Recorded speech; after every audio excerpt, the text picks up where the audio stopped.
Thanks for taking the time to check out this video. My name is Dave Canamella from the Francis Foundation. Our mission is to ease the suffering caused by challenging behavior for both those who experience it and those who support them, by sharing information on the causes and evidence-based treatments for emotional and behavioral difficulties. One of the difficulties we face is helping people become less reactive to the challenges they encounter in life and learn better coping skills to manage their behavior. Staff and caregivers often develop support plans for individuals whose behavior feels unpredictable or intense or resistant to traditional interventions. Too often, those plans focus on consequences, compliance, or stopping behaviors without fully understanding what is driving them. The process we'll share with you today offers a different approach. Instead of reacting to behavior, teams can better anticipate a person's triggers, recognize early body signals, build regulation skills, and create a collaborative plan that the individual helps design and own. It transforms behavior support from something we do to a person into something we build with them, resulting in greater safety, trust, and lasting change. We call it a shared behavioral agreement. A shared behavioral agreement is a trauma-informed and relationship-centered approach. It relies on human connections, not consequences, to build self-awareness, self-confidence, and self-regulation skills. It differs from a traditional behavior support plan in several ways, but most importantly, it is driven by the person who needs the plan. When a person is an integral part of developing their own support plan, they become more vested in it and more likely to benefit from it. The plan is also based on the person's nervous system state in the moment, not just on their behavior. Different states require different support strategies. It also helps the supported person develop an awareness of their body signals, enabling them to better manage their behavior. Now, before we dive in, we have to understand a little bit about how the body's nervous system works. Different nervous system states drive different behaviors and require different support strategies. But what does that mean? There's a ton of important information we can get into, but for the task at hand, we need a simplified and general understanding of how our central nervous system responds to overwhelming stress. People don't behave the same way in every moment because their nervous system isn't in the same state. Our nervous system is constantly scanning our environment for either safety or threat. When it senses safety, we are in a calm, regulated state. In this state, the thinking part of our brain is fully online. We can communicate, reflect, problem solve, make good decisions, and learn. But when the nervous system gets overwhelmed, it senses danger, whether real or perceived, and automatically shifts into protection mode. This temporarily compromises our brain's ability to think clearly and make good decisions. In these moments, the brain and body are highly focused on survival. This is not a choice, it's biology. The body moves into a higher state of arousal, often called the fight or flight response. In this state, behaviors may look like aggression, arguing, pacing, yelling, or impulsivity. The person is not trying to be difficult, their nervous system is trying to keep them safe. For many people struggling with challenging behavior, their nervous system is highly reactive to overwhelming stress, and they could easily and frequently slip into that protection mode. There is also a lower arousal protective state, sometimes called shutdown or freeze. In this state, the nervous system is conserving energy. Behaviors may look like withdrawal, refusal, avoidance, or disengagement. Again, This is not a willful behavior. It is a stress response that people learned from their early experiences. Chances are these type of responses were critical for survival for some people who endured traumatic experiences early in life.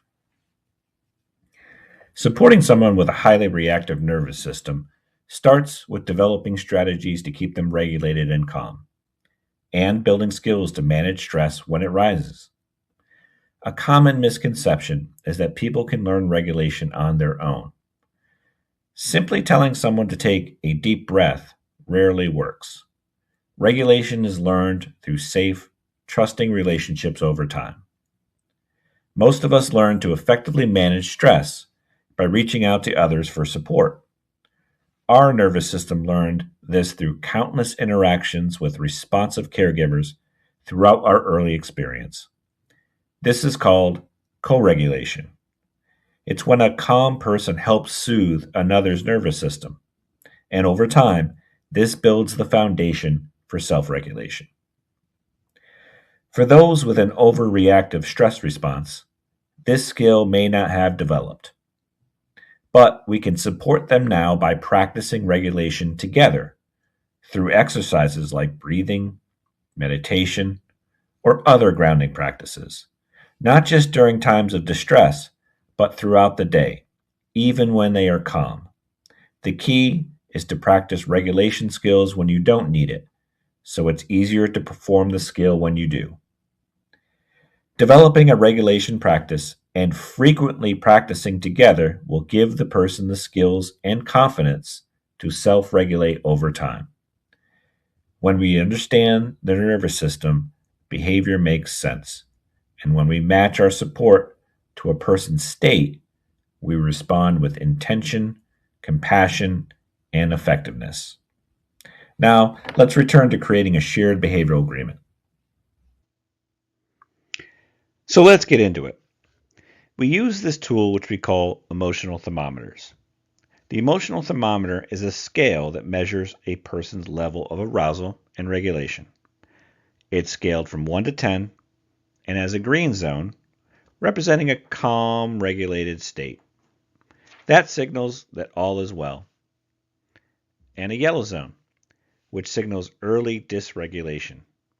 In other words, these are the early warning signals the body gives off to alert us that something should be done to help manage the situation. And lastly, the red zone, which signals a loss of control, whether that be aggressive or explosive behaviors or shutdown and avoidant behaviors. The important thing is that each of these states requires us to develop different strategies to effectively support someone. Here's how the process plays out. First, we develop regulation practices or coping skills with the person that help them stay in a calm state, the green zone. Things like mindfulness techniques, such as breathing exercises, meditation, or grounding activities like tapping, or other coping skills that work for the person. On our website, there are a number of body-based regulation videos that show you how to perform different techniques, along with some science and research on why and how they work. Next, we identify the person's body signals, both internal to them, in other words, how they feel inside their body, and also external to us, the things we can observe about their body. They indicate they are becoming dysregulated. We help them develop awareness of how their body reacts to stress. And thirdly, we develop strategies with the person and their support staff on things they can do to help them manage themselves. Let's jump back to our emotional thermometers. To build a shared behavioral agreement, the treatment team or caregivers help identify the external and internal signals of the person's state, their behavioral goals that they said they would like to work towards, and what support people should provide for each of these different arousal zones: green, yellow, red. There are 4 components organized around this tool that help us get this information. The first two are about developing awareness. As a team, we ask the person what it feels like inside for them when they are in each of these states. For example, when in the green zone, a person might not feel their heart beating at all. However, when they enter the yellow zone, they might feel their heart start to race. And when they are in the red zone, they might really feel a pounding in their chest. These are important warning signals to the person that they need to do something to regulate themselves. The process of identifying what is happening in the body when a person transitions between states helps build self-awareness and identifies both signals of safety and potential difficulties. Next, support staff or caregivers should talk with the person about the outward body signals they see that indicate the person feels safe and calm, or is beginning to feel uncomfortable and dysregulated, or has begun to or has lost control. For example, a person's body position and movement can reveal their inner state. When a person is calm, their hands might be open and relaxed. As they become more dysregulated, their muscle tension will increase, or they might start moving or pacing. Once they become dysregulated, they might begin jumping around, or their movements may become jerky and quick. Steps 1 and 2 focus on identifying what is happening in the body during transitions to different states, helps build self-awareness, and identifying both signals of safety and potential difficulties. It helps to create a roadmap for the person about what is happening in their body and how that relates to their behavior. In steps 3 and 4, we create a plan with the person and their support team on what to do in each state: green, yellow, and red.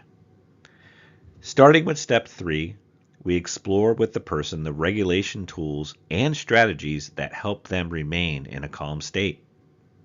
Then strategies they can use when they start to feel dysregulated, and strategies to regain control when they become overwhelmed in the red zone. We start by asking the person, when you were in each of these states or zones, what do you think you can do to help yourself? This is where some regulation strategies or coping skills come into play. Remember, we should be working on teaching and practicing those regulation skills with the person in advance. Maybe the person identified that when they are in the yellow zone, they need a breathing exercise to help them regulate. Or in the red zone, they need space and time alone to retreat to their room. Or maybe there are other things the person identifies that helps them the most in those moments, like reaching out to someone who helps them feel better, going for a walk, or using other coping skills. The earlier in the cycle the person uses the strategies, the more likely they are to re-regulate themselves. An important note for support staff and caregivers: even though people will identify these tools and strategies, it will be difficult for them to implement them in the moment when they need it the most unless they have been practicing. These strategies should be practiced in advance, regularly, and before the person needs it. This brings us to step 4. Here we ask the person what we should do to support them in each of these states or zones. This is where the group works together to develop strategies that staff or caregivers can use to support the person in each of these states. Maybe it's engaging in a regulation technique together, or staff giving the person space and time. Or maybe they just want us to be good listeners, or remind them of what they asked us to do in these moments. This allows us to respond in an agreed upon way, rather than react in ways that might not be helpful.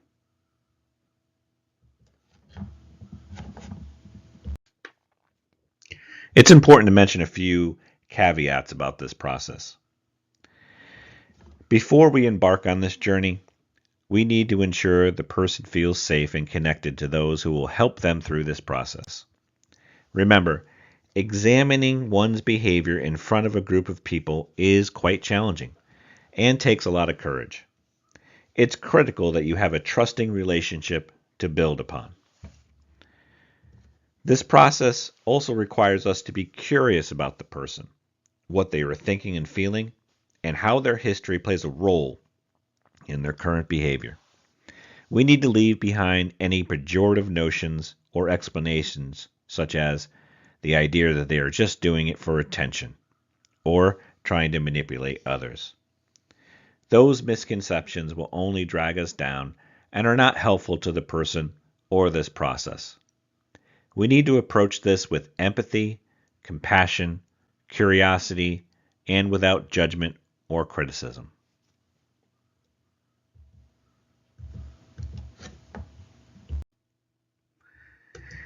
It's easier to begin this process after there's been some kind of incident that can be reviewed and deconstructed. With that said, you want to be careful not to introduce this too early after an incident, as the person may still feel anxious about what happened or may still be dysregulated. Maybe it's later in the day, later in the week. It all depends on the person.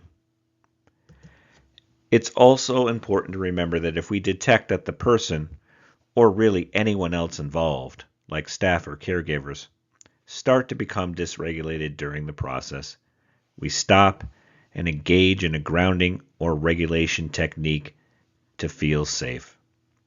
This is about making sure we maintain a safe environment and taking care of everyone involved. Let's look at the process again with a mock example.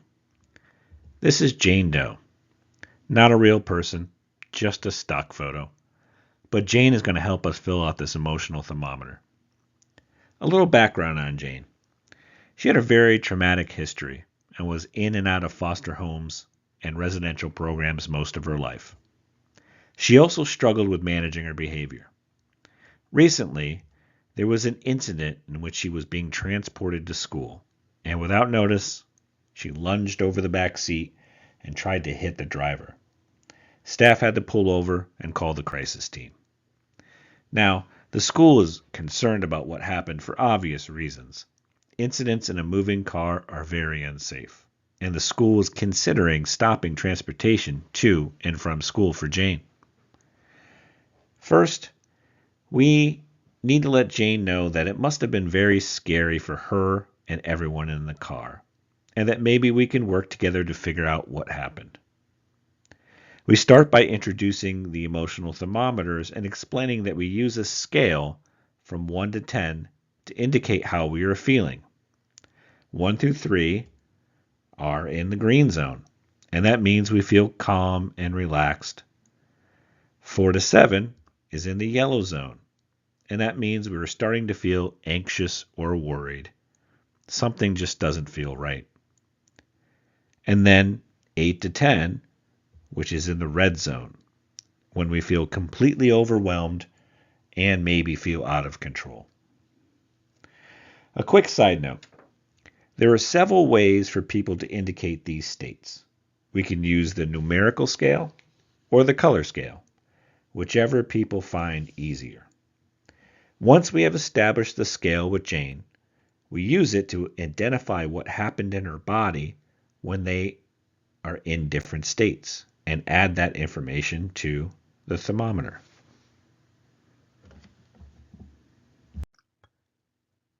We start by walking Jane through her day to get a better timeline of events.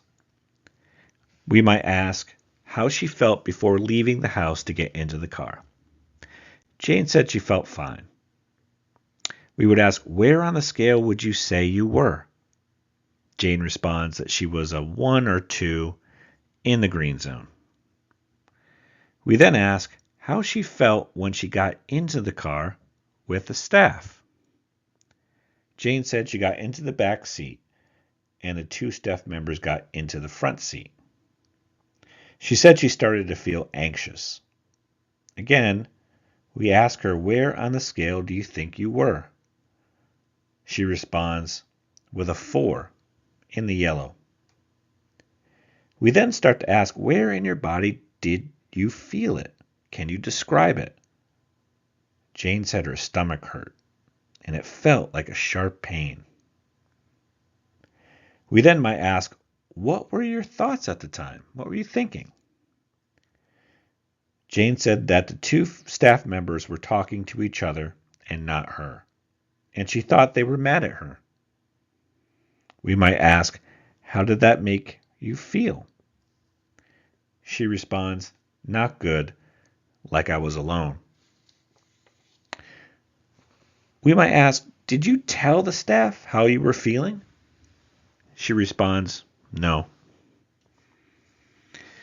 We would continue mapping out events leading up to the incident. We might ask her how it went for her while driving to school. She said not good. There was a teacher at school who wasn't very nice to her, and she was anxious to see her again, and her chest felt warm. She states she's in the yellow zone, maybe a 6. Again, we might ask, did you tell the staff about this? She said no.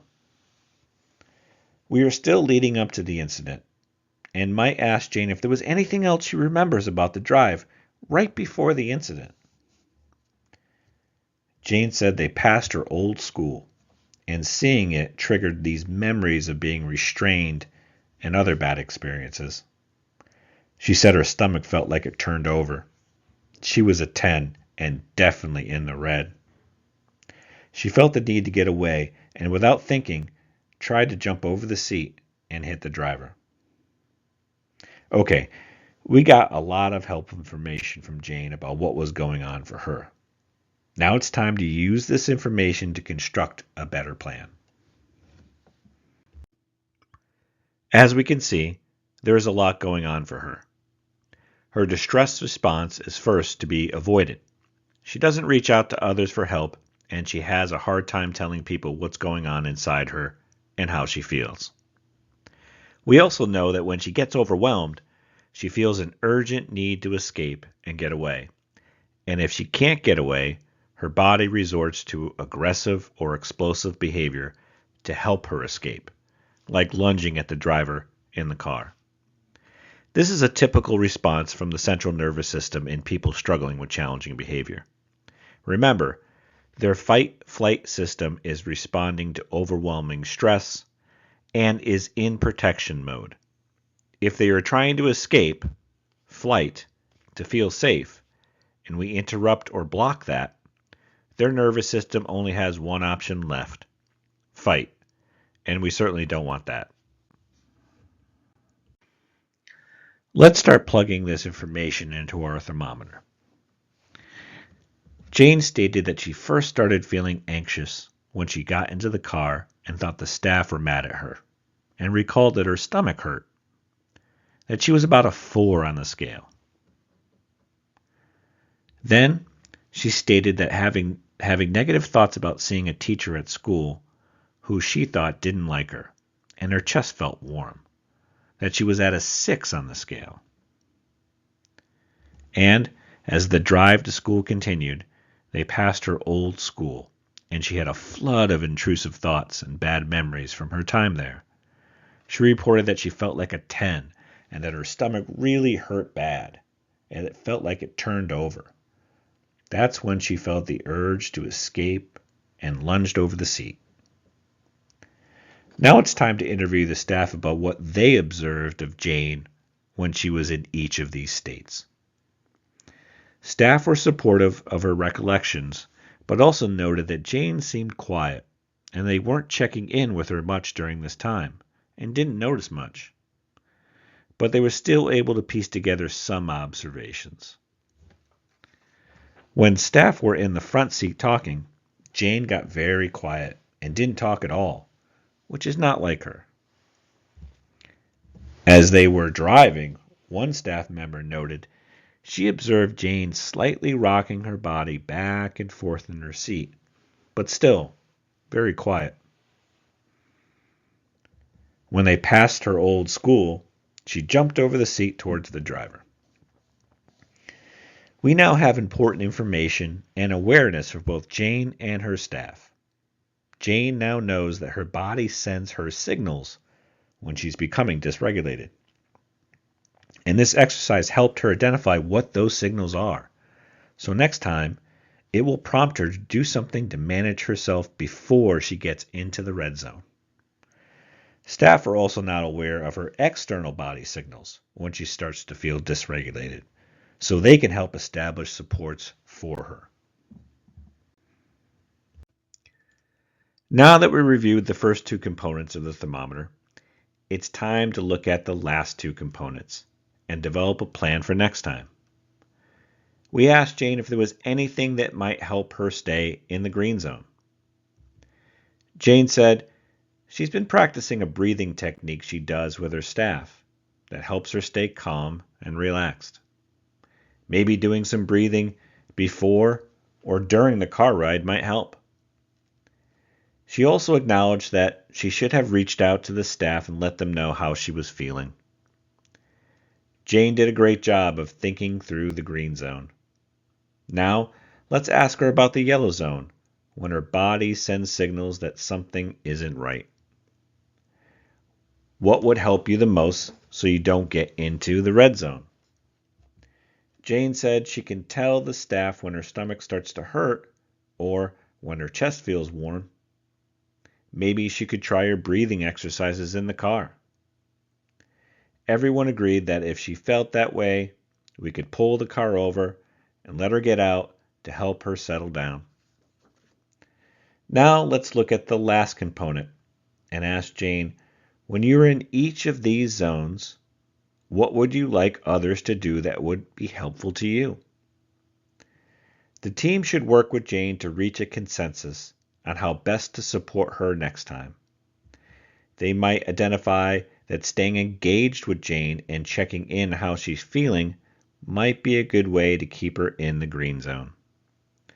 We know Jane struggles to let people know how she feels and is, by nature, avoidant.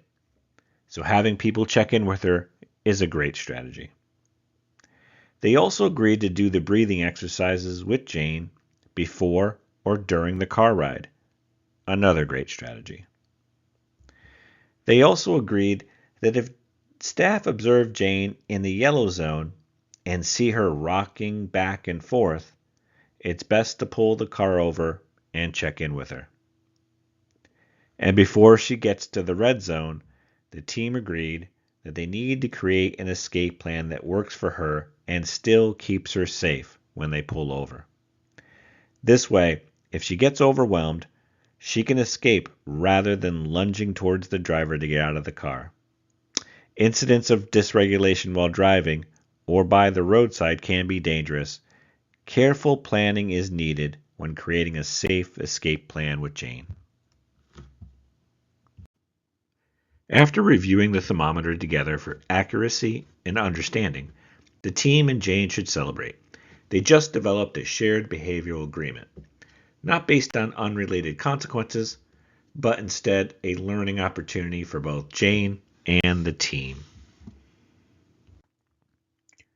Here are some advantages of what was just accomplished.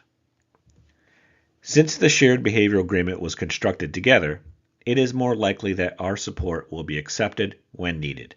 As a team, you've already worked out in advance that the next time we see these body signals, the supported person will do X and support staff will do Y. This agreement grows over time, making it more of a process. As new information is uncovered, the team can revisit the plan and expand upon it, allowing it to evolve with the person. It helps create a sense of agency for the person since they are the ones driving the plan. It helps the person develop awareness of their body's distress signals.